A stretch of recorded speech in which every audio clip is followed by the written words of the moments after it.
আমি এই মুহূর্তে আছি টিএসসির অভ্যন্তরে। সত্যি কথা বলতে কি এটা অভূতপূর্ব দৃশ্য।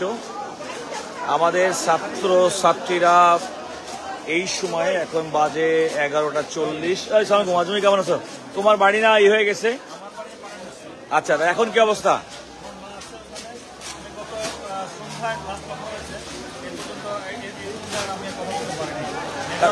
নেটওয়ার্ক বিচ্ছিন্ন।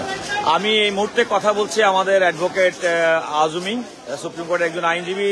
তার পরিবারও পানি আক্রান্ত, সে ইতিপূর্বেই আমাদেরকে জানিয়েছিল। আসলে এই মুহূর্তে আমি আসছি টিএসসির ভিতরে, অভ্যন্তরে। একজন ঢাকা বিশ্ববিদ্যালয়ের সাবেক শিক্ষার্থী হিসেবে আমি সপরিবারে, আমাদের আমিন ভাই আছেন যিনি সিমেন্সের বড় কর্মকর্তা, এই বিশ্ববিদ্যালয়ের সাবেক শিক্ষার্থী, আমার স্ত্রী। আজমি আসো। আমি আগেই বলে রাখি যে এখানে হাজার হাজার শিক্ষার্থী, ছাত্রছাত্রীরা যে যেমন পারছেন, আসলে দেখতেই পাচ্ছেন যে হাতে ধরে বিভিন্ন পরিবার, বিভিন্ন ব্যক্তি আসলে প্রচণ্ড রকমভাবে মানুষকে সহযোগিতা করছেন। আপনারা দেখতে পাচ্ছেন সামগ্রীর স্তূপ, সবাই অত্যন্ত স্বেচ্ছাশ্রমের ভিত্তিতে কাজ করছেন। এবং এই আমাদের চিরচেনা টিএসসি এখন মধ্যরাতের আগে আপনারা দেখতে পাচ্ছেন একেবারে। আমি যদি একটু দূর থেকে দেখাই,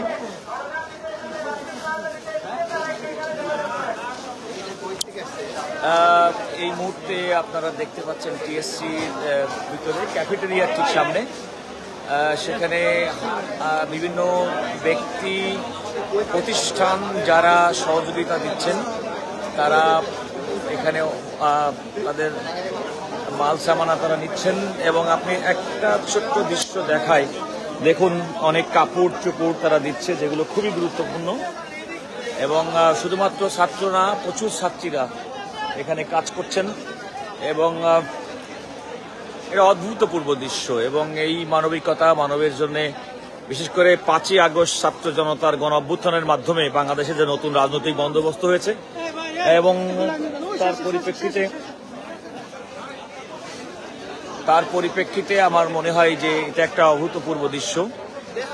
সবাই কাজ করছেন এবং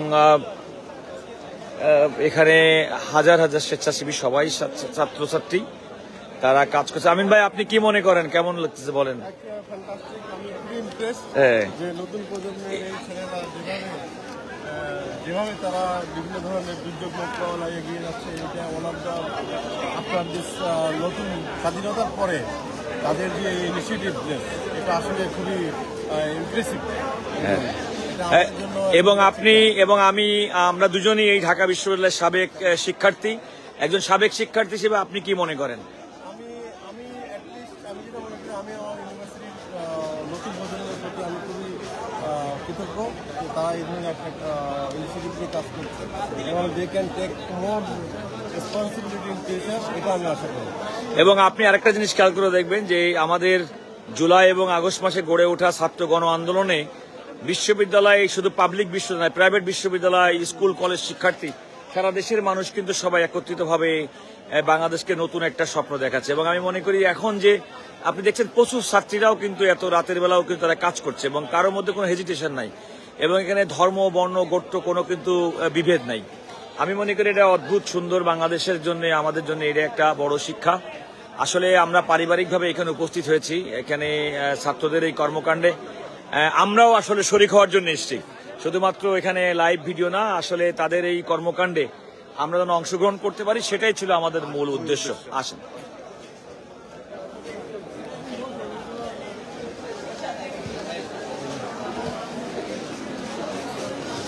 আজমি, আমরা তো কিছু পয়সা দেব, ওরা তো নিয়ে আসছেন এখন। ও না, ওদের একজন সমন্বয়কের বলছে আমার সঙ্গে কথা বলবে। এই ওই যে কোথায় ও পাবো, কোথায়?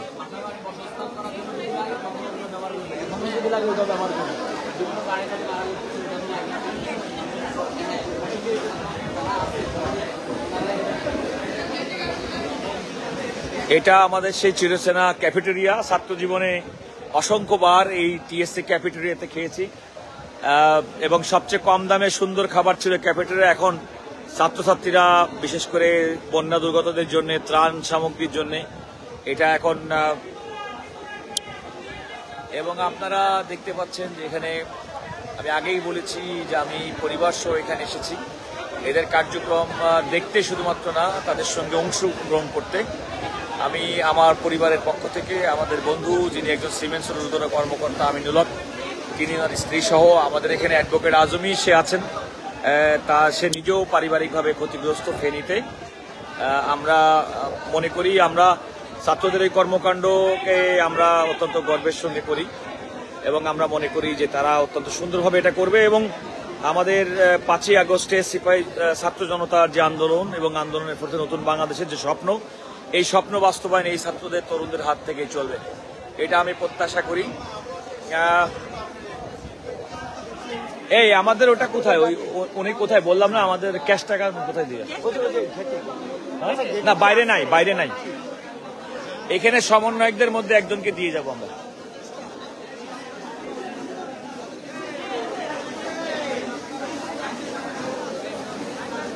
সবচেয়ে বড় কথা অত্যন্ত সুশৃঙ্খল ভাবে এই যে আপনারা দেখতে পাচ্ছেন স্বেচ্ছাসেবকের ভিত্তিতে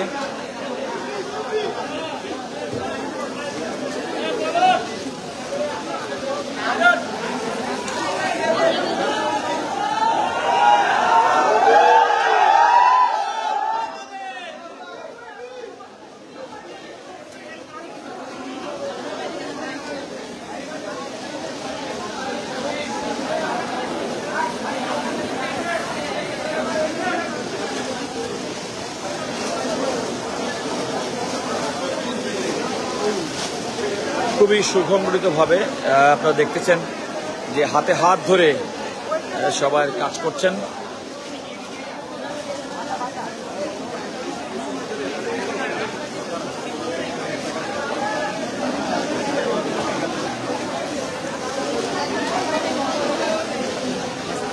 হ্যাঁ, না আমি দেব।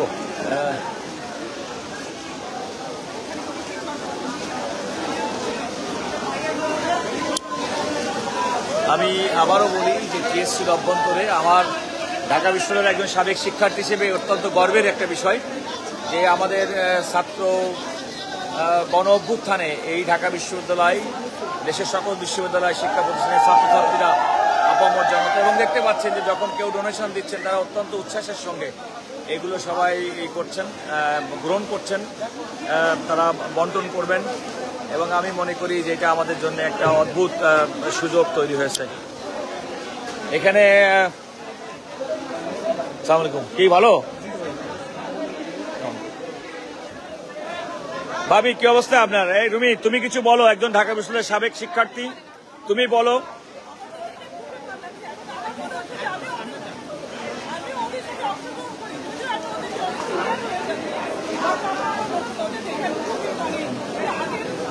কিন্তু তুমি তো এই রাতের বেলা আসছো এদের এই কার্যক্রমে অংশগ্রহণ করার জন্য, এটা তো সত্যি।